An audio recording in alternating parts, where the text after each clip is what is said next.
with many of your nations opposing us. Astoundingly, as we fight the terrorists who murdered many of your citizens, you are fighting us. You condemn us, you embargo us, and you wage political and legal warfare, it's called lawfare, against us. I say to the representatives of those nations, this is not an indictment of Israel. It's an indictment of you.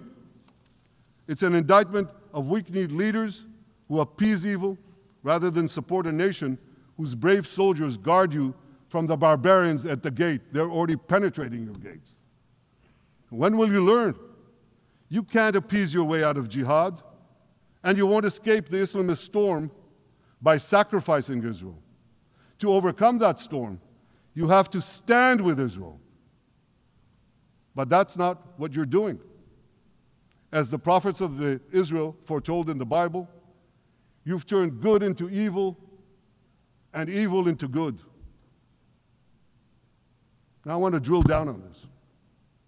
Take the false charge of genocide. Israel is accused of deliberately targeting civilians. Ladies and gentlemen, the opposite is true. The head of urban warfare studies, Colonel John Spencer, he's perhaps the world's greatest expert on urban warfare. And he says, Israel is applying more measures to minimize civilian casualties than any military in history. And because we're doing that, the ratio of non-combatant to combatant casualties is less than 2-to-1 in Gaza. That's an astoundingly low ratio, lower than NATO's wars in Afghanistan and Iraq, especially when you consider that Gaza is one of the most densely populated urban areas on Earth. It has hundreds of miles of terror tunnels underground, and it has countless terror towers above ground, and thousands of terrorists embedded in the tunnels and in these towers in civilian areas. If you want to see what measures Israel takes to avoid civilian casualties in this war, just look at what we're doing now in Gaza City, the last Hamas stronghold, one of the two last strongholds. For 3 weeks, Israel dropped millions of leaflets, sent millions of text messages, and made countless phone calls urging civilians to leave Gaza City before our military moves in. At the same time, Hamas implants itself in mosques, schools, hospitals, apartment buildings, and tries to force those civilians not to leave, to stay in harm's way. And it often threatens them at gunpoint if they try to do so. For Israel, every civilian casualty is a tragedy. For Hamas, it's a strategy. Hamas uses civilians as human shields and as props in its sick propaganda war in Israel, against Israel, a propaganda war that the Western media buys hook, line, and sinker. Now, despite Hamas's threats, close to 700,000 Gazans, almost 750,000, have already heeded our calls and moved to safe zones. Now I want to ask you a simple question, a simple, logical question. Would a country committing genocide plead with the civilian population it is supposedly targeting to get out of harm's way? Would we tell them, get out, if we want to commit genocide? We're trying to get them out. And Hamas is trying to keep them in. And this charge is so baseless. The comparison to genocide, wholesale slaughter of populations. What, did the Nazis ask the Jews to leave, kindly leave, go out? Did others, you want me to name all the genocidal leaders of history? Just go one by one. Did anyone do this? Did they say, get out so we can come in? Of course not. So the truth has been turned on its head. Hamas, a genocidal terrorist organization whose charter calls for the murder of all Jews on the planet. This genocidal organization is given a pass. It's barely mentioned. While Israel, which does everything it can to get civilians out of harm's way, Israel is put in the dock. What a joke. You want to hear another one? Israel is accused of deliberately starving the people of Gaza when Israel is deliberately feeding the people of Gaza. Since the beginning of the war, Israel has let into Gaza more than 2 million tons of food and aid. That's 1 ton of aid for every man, woman, and child in Gaza. Nearly 3,000 calories per person per day. Some starvation policy. If there are Gazans who don't have enough food, it's because Hamas is stealing it. Hamas steals it, hoards it, and sells it at exorbitant prices to fight its war machine. Last month, even the UN, not exactly a supporter of Israel. You're supposed to laugh, by the way. Last month, even the UN admitted that Hamas and other armed groups looted 85% of the trucks. That's why you have deprivation. Those who peddled the blood libels of genocide and starvation against Israel are no better than those who peddled blood libels against the Jews in the Middle Ages when they falsely accused us of poisoning wells, spreading plague, and using the blood of children to bake Passover matzahs. Anti-Semitism dies hard. In fact, it doesn't die at all. It just keeps coming back with its libelous lies, refurbished, regurgitated over and over again. And I want to tell you something else. These anti-Semitic lies, they have consequences. In recent months, Jews have been assaulted in Canada, Australia, Britain, France, the Netherlands, and elsewhere. Here in America, an elderly Holocaust survivor was burned to death in Colorado. And a beautiful young couple from the Israeli embassy in Washington was brutally gunned down right in front of the Holocaust Museum there. Thankfully, President Trump's administration is forcefully fighting the scourge of anti-Semitism, and every government here should follow its lead. But instead, many do the opposite. They actually reward the worst anti-Semites on earth. This week, the leaders of France, Britain, Australia, Canada, and other countries unconditionally recognized a Palestinian state. They did so after the horrors committed by Hamas on October 7th. Horrors praised on that day by nearly 90% of the Palestinian population. Now, let me say that again. Nearly 90% of Palestinians supported the attack on October 7th.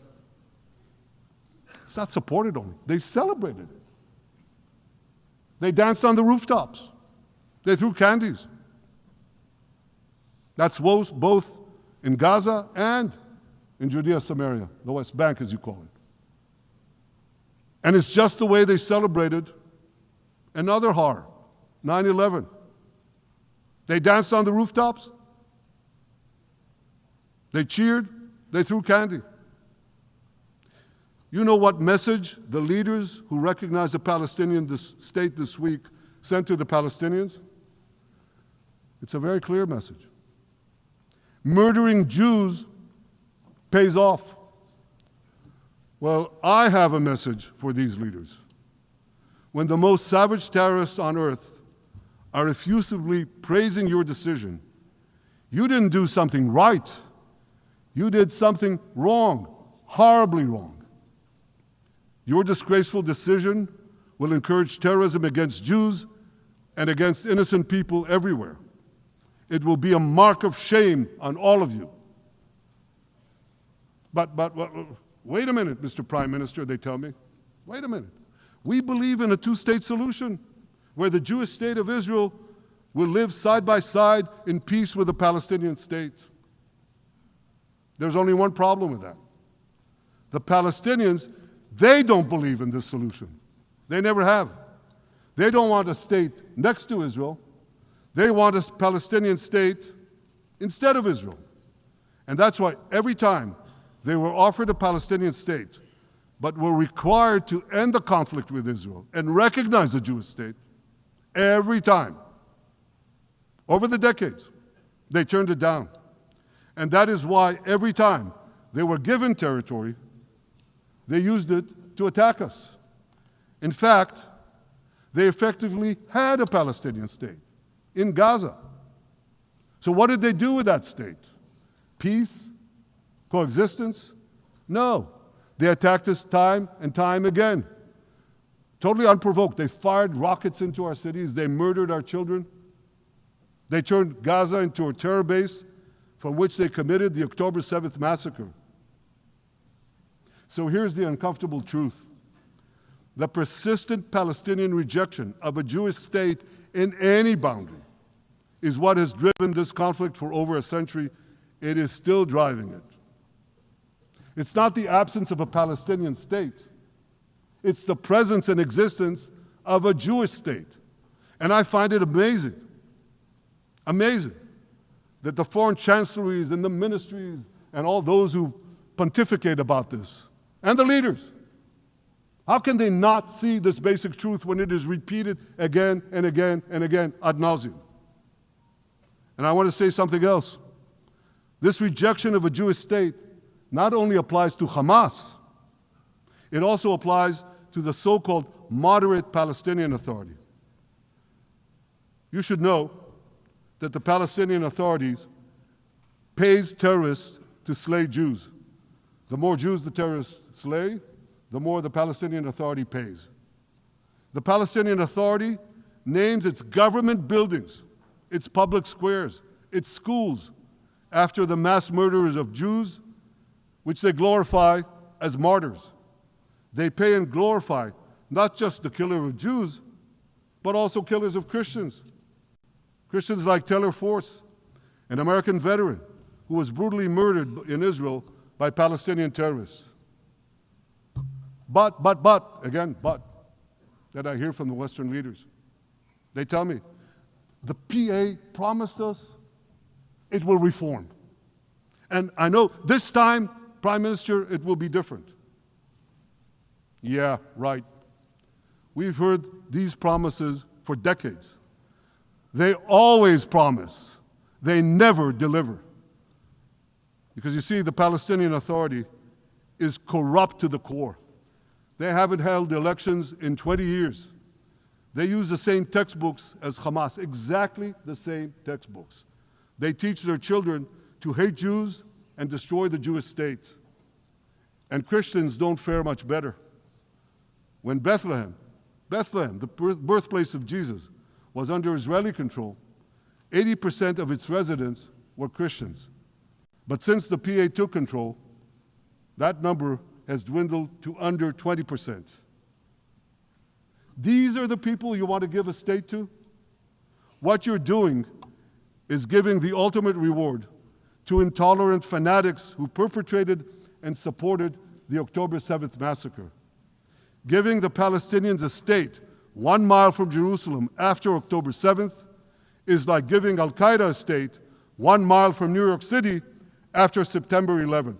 This is sheer madness. It's insane, and we won't do it.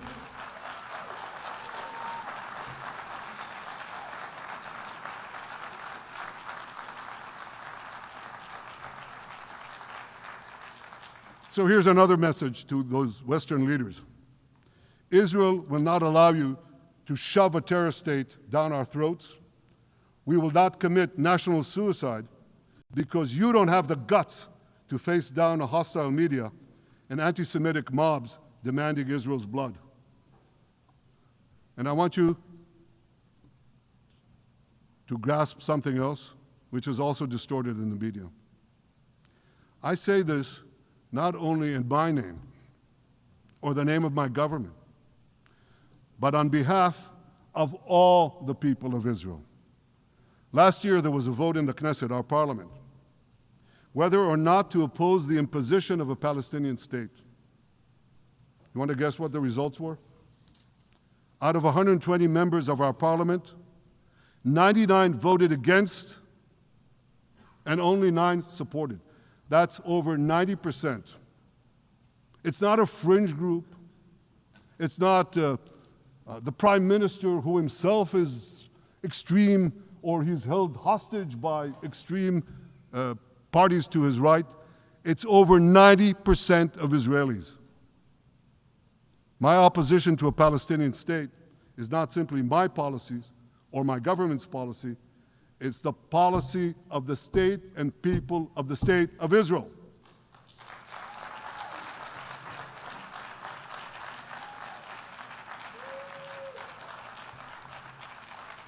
Western leaders may have buckled under the pressure. And I guarantee you one thing, Israel won't. Israel's victories over the Iranian... Thank you, I know you won't too, that's good. Israel's victories over the Iranian terror axis have opened up possibilities for peace that were unthinkable 2 years ago. Take Syria. For decades, the very idea of peace between Israel and Syria seemed unimaginable. Well, no more. Today, we have begun serious negotiations with the new Syrian government. I believe an agreement can be reached that respects Syria's sovereignty and protects both Israeli security and the security of the minorities in the region, including the Druze minority. From the founding of Israel, Jews and Druze have been brothers in arms. We have fought together, we've bled together, we built our lives together. When I was a young commander in Israel's Special Forces, my own life was saved by the invaluable advice given to me by a great friend, Salim Shufi, a heroic Druze IDF veteran. And that's why I couldn't sit idly by, nor could Israel sit idly by, while the Druze were being slaughtered by jihadists. And I instructed our forces to stop the massacre, which they promptly did.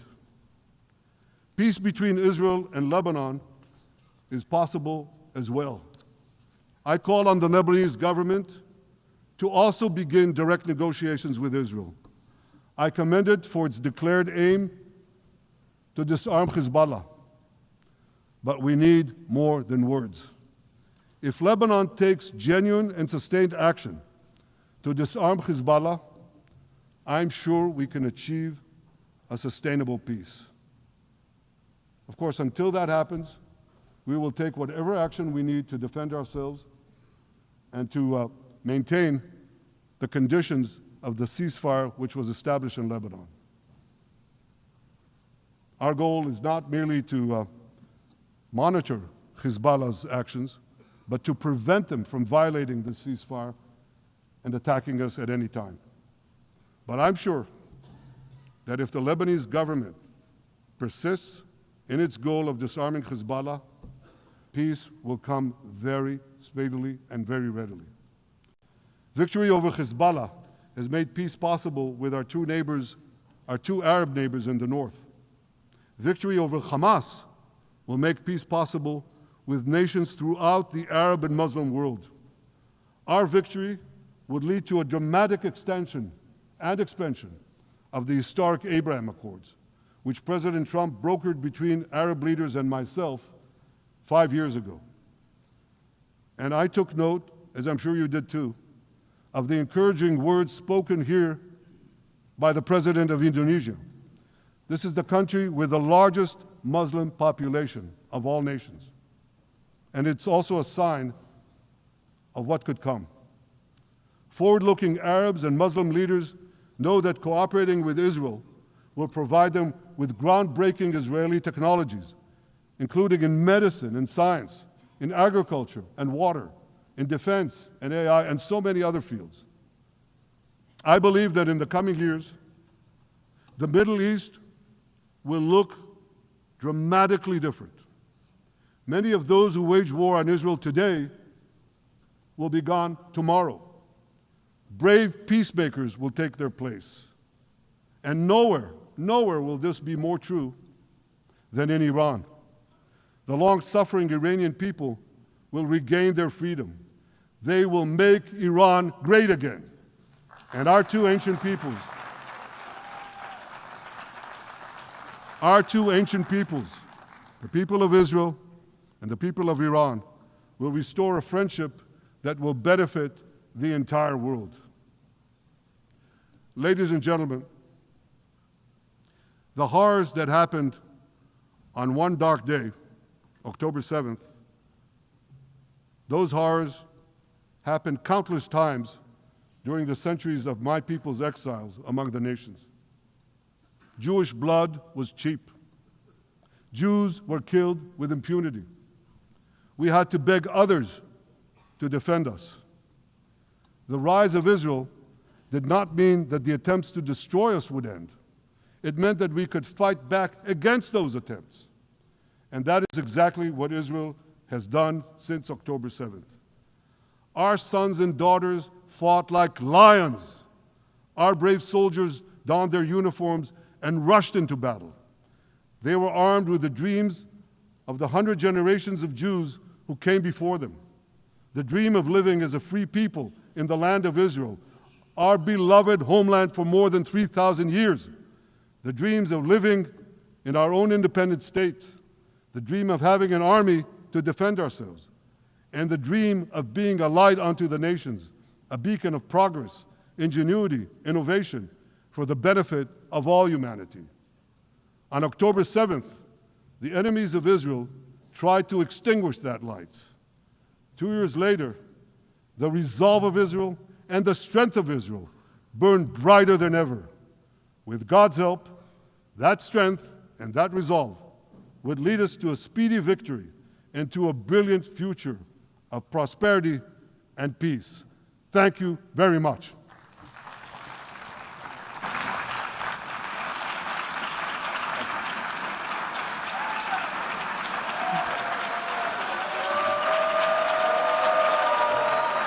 On behalf of the Assembly, I wish to thank the Prime Minister of the State of Israel.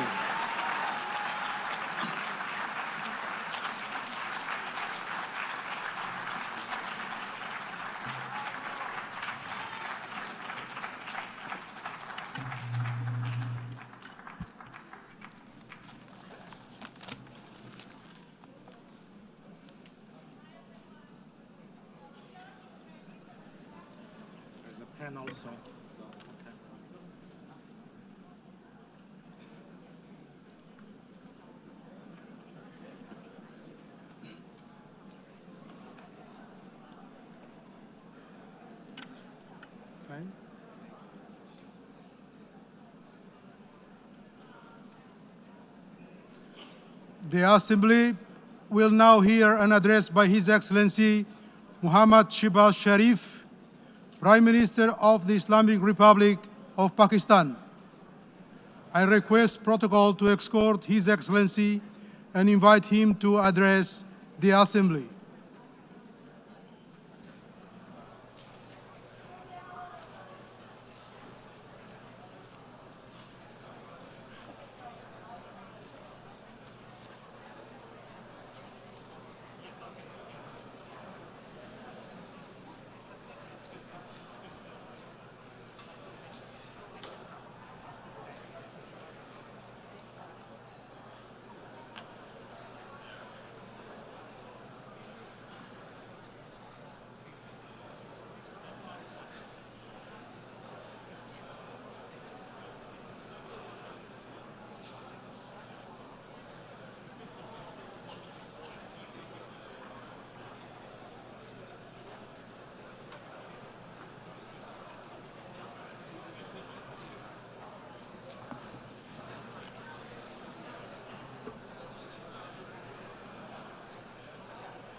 Bismillahirrahmanirrahim.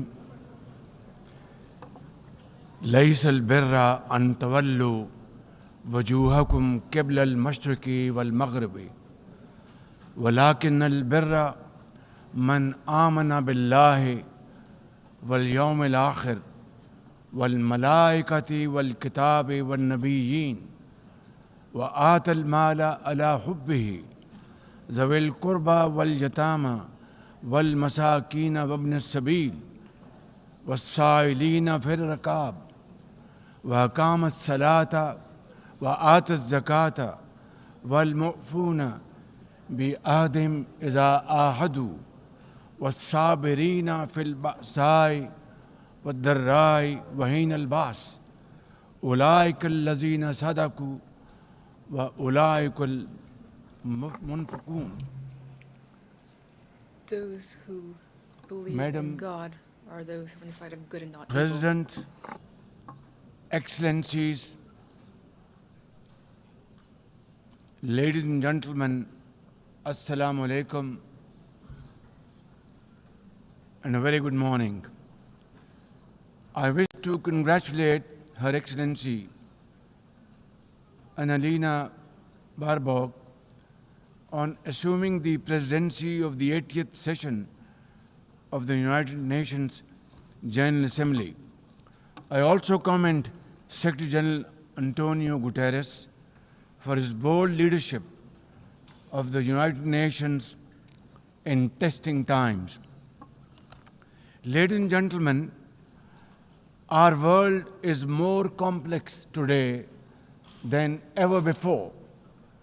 Conflicts are intensifying, international law is being brazenly violated, humanitarian crises are multiplying, terrorism remains a potent threat, disinformation and fake news undermine trust, climate change threatens our very survival, and more so countries like Pakistan. Today, multilateralism is no more an option, it is need of the hour.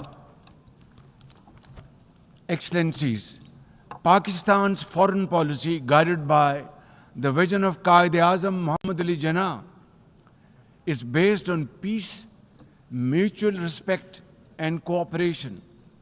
We believe in the peaceful settlement of disputes through dialogue and diplomacy. Last year, from this very podium, I had warned that Pakistan would act most decisively against any external aggression. Those words of mine proved true. I hope it didn't. But then that is destiny. When in May this year, my country confronted unprovoked aggression from our eastern front, the enemy came shrouded in arrogance.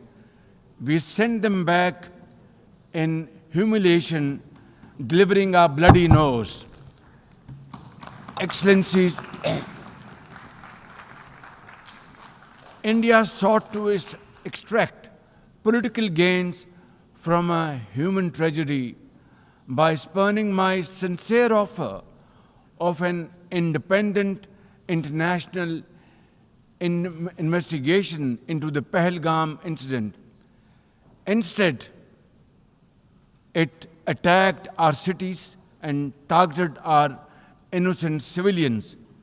When our territorial integrity and national security were violated, our response was in accordance with the right of self-defense under Article 51 of United Nations Charter. Our valiant armed forces, under the stellar leadership of Field Marshal Syed Asim Munir, mounted an operation of stunning professionalism, bravery, and acumen, repulsing the enemy's attack under Air Chief Marshal Zahir Babar Sidhu. Our falcons took flight and etched their answer across the skies, resulting in 7 of the Indian jets turned to scrap and dust. A decisive response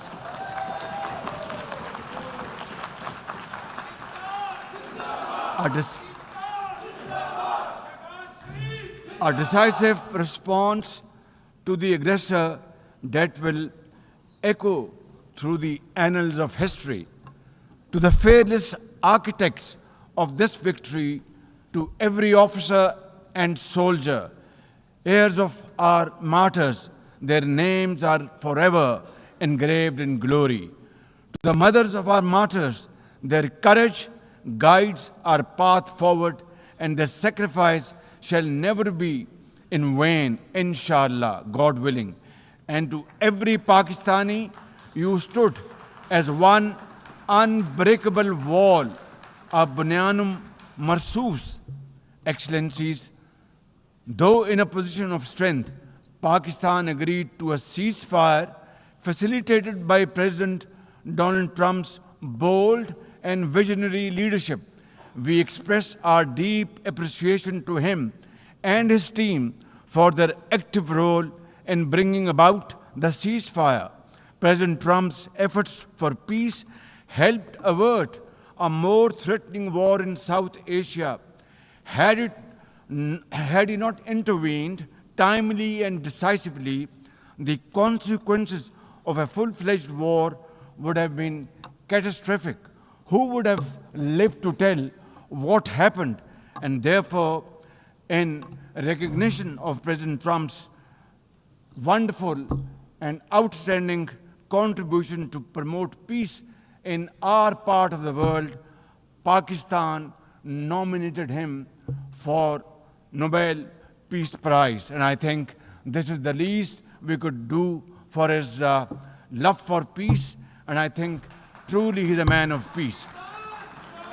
Ladies and gentlemen, we're also grateful to our friends and partners, including China, Turkey, Saudi Arabia, Qatar, Azerbaijan, Iran, UAE, and of course, UN Secretary General for extending their diplomatic support to Pakistan at this crucial time. Excellencies, we have won the war, and now we seek to win peace in our part of the world. And this is my most sincere and serious offer before this August Assembly of the World Nations.